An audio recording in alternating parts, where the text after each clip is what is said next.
next pillar we look at is model. So it's actually like, what is your business model?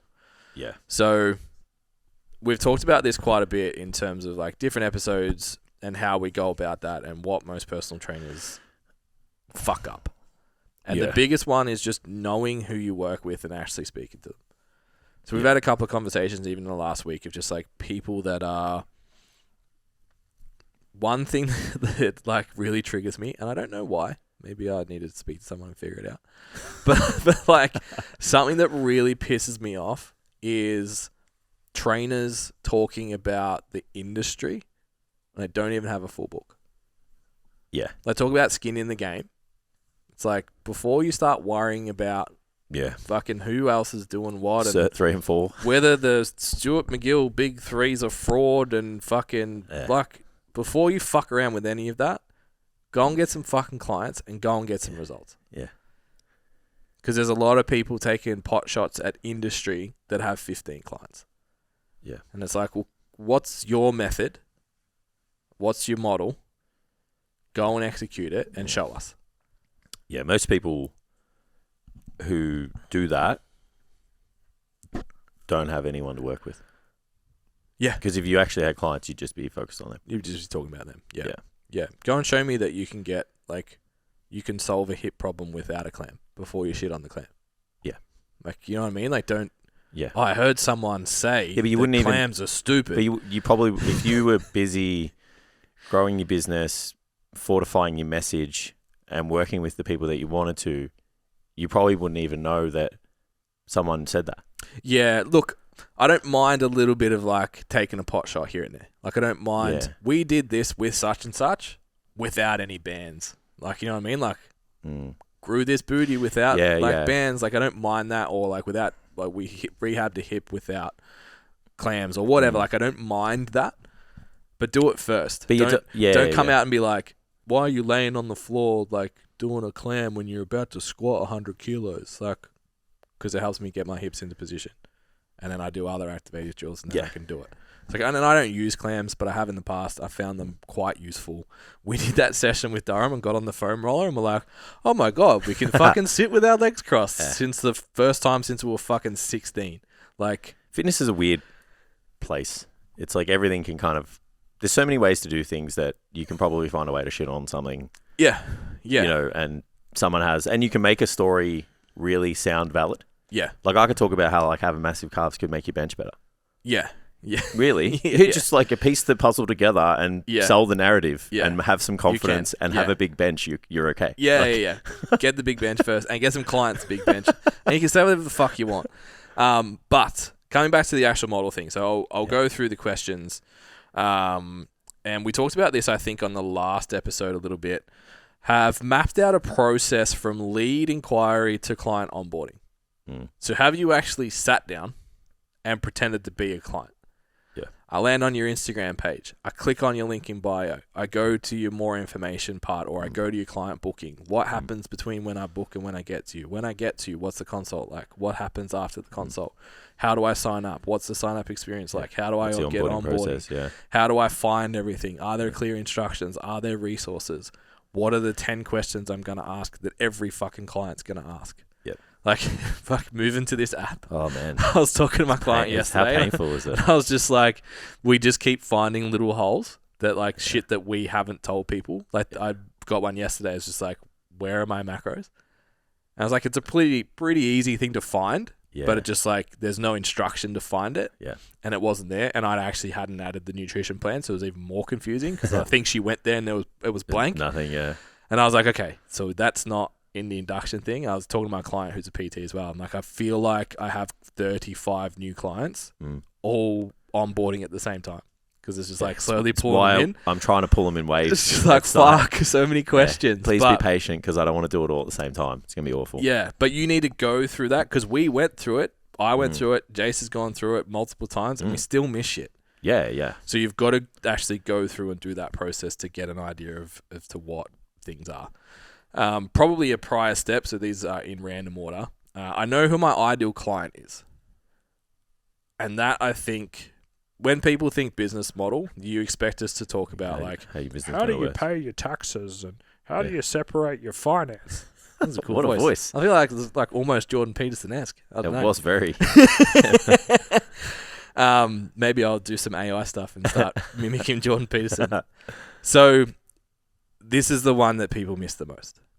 And I think this is probably the one thing that we do the best in Standout PT. And I think even like people that come from lots of other courses, I think this is the part that stands out.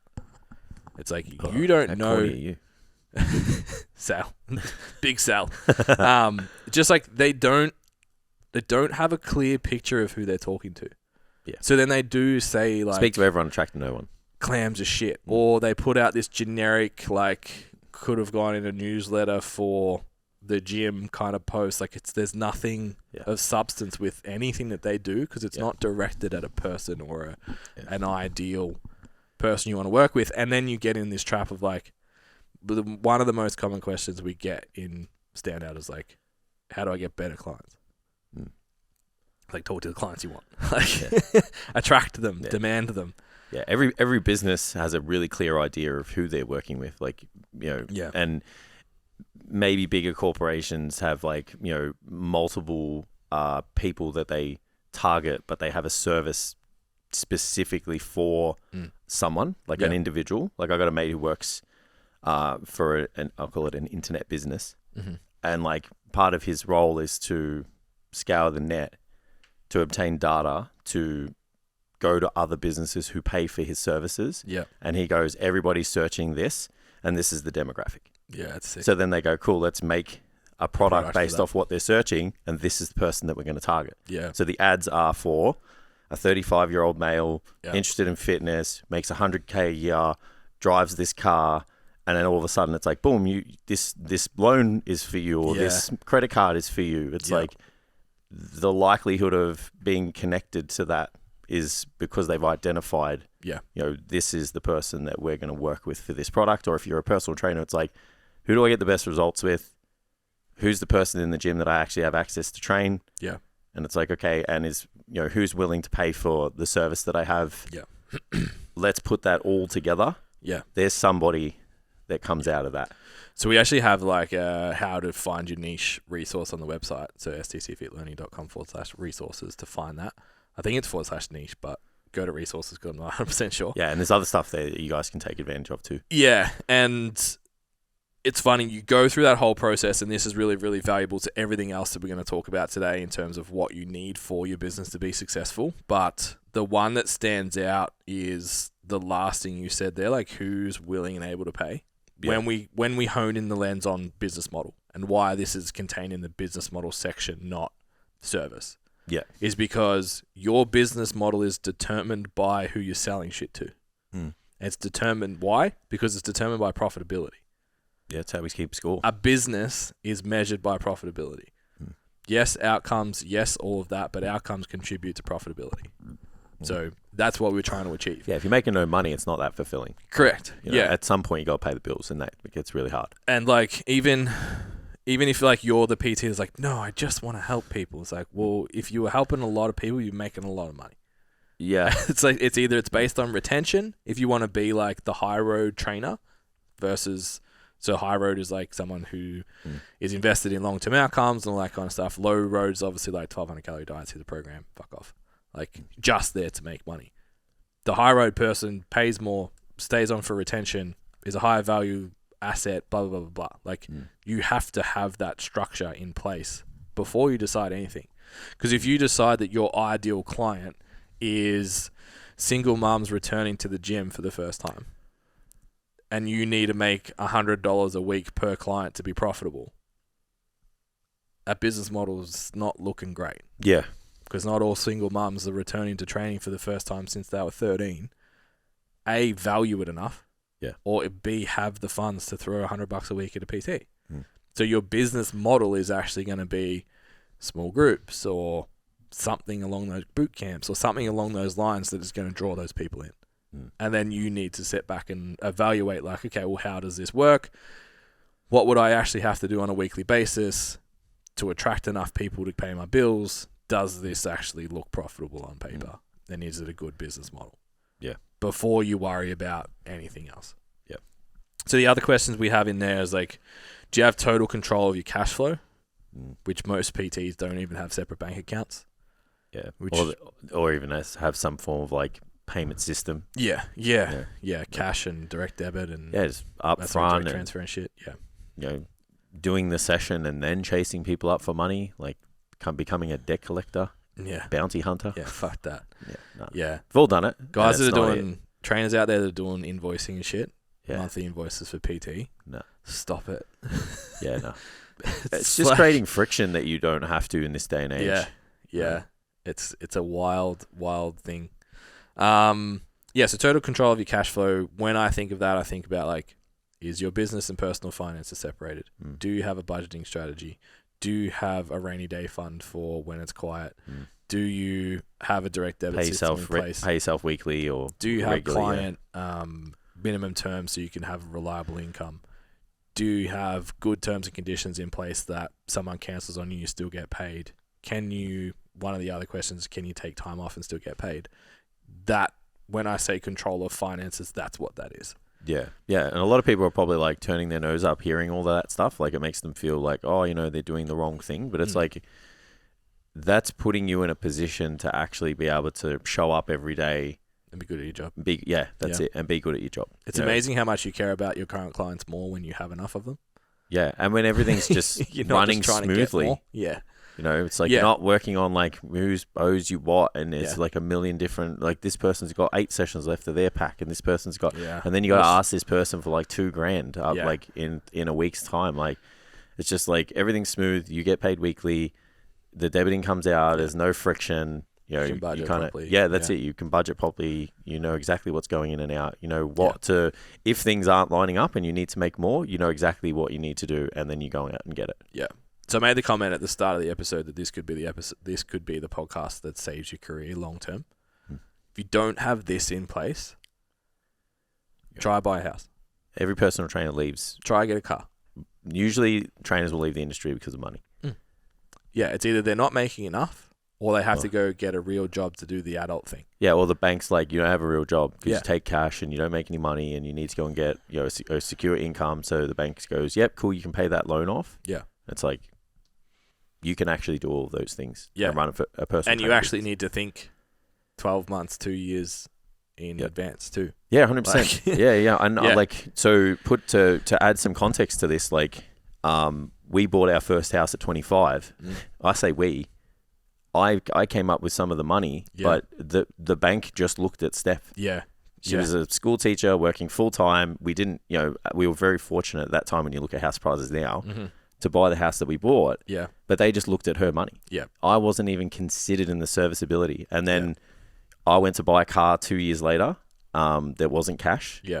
And I remember like saying to the guy, and I was trying to lease it through the business and stuff. Yeah. And I remember saying to the dude, like, I know you've heard the story. It was like, I'll put $20,000 on it if that makes it. And he goes, no, that doesn't make a difference. It doesn't matter how much money you put on the car. The bank doesn't see...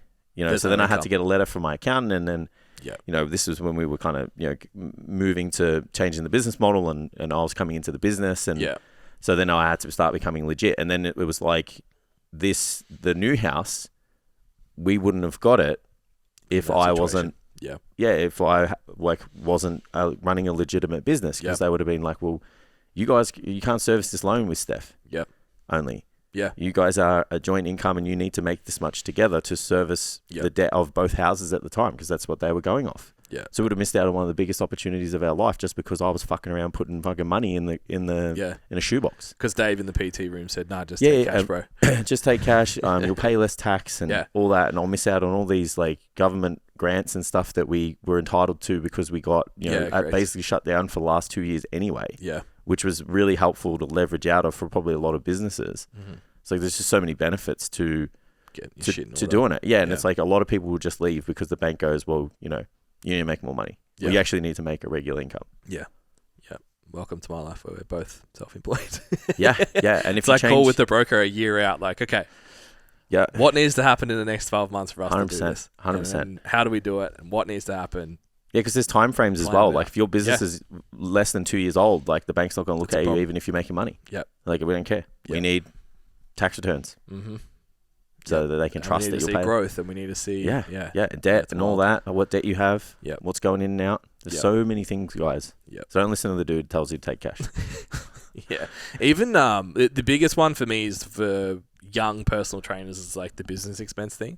I know we joke about it all the time because your friends are always like, "Oh, it's business expense, business Just expense." write off a $5,000 PC on tax. Yeah. So let's just like we do this in the module, but like have a Tim's think, like, yes. have a think about Do it. Yeah, do it. Have a think about what claiming something on tax actually means. So if you are GST registered, you get to you spend that money. That money then comes off profit at the end of the year. And then you pay tax based on profit. So if you made $100,000 and you were able to claim $20,000, you reduced your taxable income by $20,000. Yeah. It wasn't free. Yeah, you still paid it. You still have to pay tax on, say there's 10% for GST. Yeah. And then say you're paying, Your income tax. most people's going to pay like 20% income tax for that's the year. it. Yeah. So you saved 30% on the product you bought. Yeah. So when you spend $1,000, you still spent $700. Yeah. Like the business expense was, you saved $300 on this. Someone Congratulations. said to me the other day, they're like, "Oh, just write it off on your tax," and I was like, "You have to have the capital." Yeah. Like, there's not this like, hey, But I have it's a still business. not written off. There's No, still no. 70% of it to fucking pay at the end. 100%. I agree. It's not like I just bought a car for free. Yeah. Like, Yeah. Fucking hell. Anyway. So the other one in the model is like, do you have systems for client acquisition? So when we say systems, it means predictable, on purpose, repeatable, the same thing every single time someone comes through. Client acquisition, client management, budgeting, onboarding, programming, nutrition, lifestyle, resources, and check-ins. If they aren't the same process system for all of your clients, you're killing yourself. Yeah. Working extra time and extra effort for no value. Yeah. And I would argue that 90% of the people, personal trainers, don't actually know how their business works. I agree. They just like show up to the gym. Yeah. And just train people. And Yeah. and transfer Maybe money. write a program. Transfer money. And they're just Yeah. like, that's how we're going to do it for the rest of our days. Yeah. Yeah. And it's not taking shots. It's just no one teaches you how. Yeah. You never get taught how. Yeah. Yes. But it's not your fault, but it's still your responsibility. Exactly. Clip it.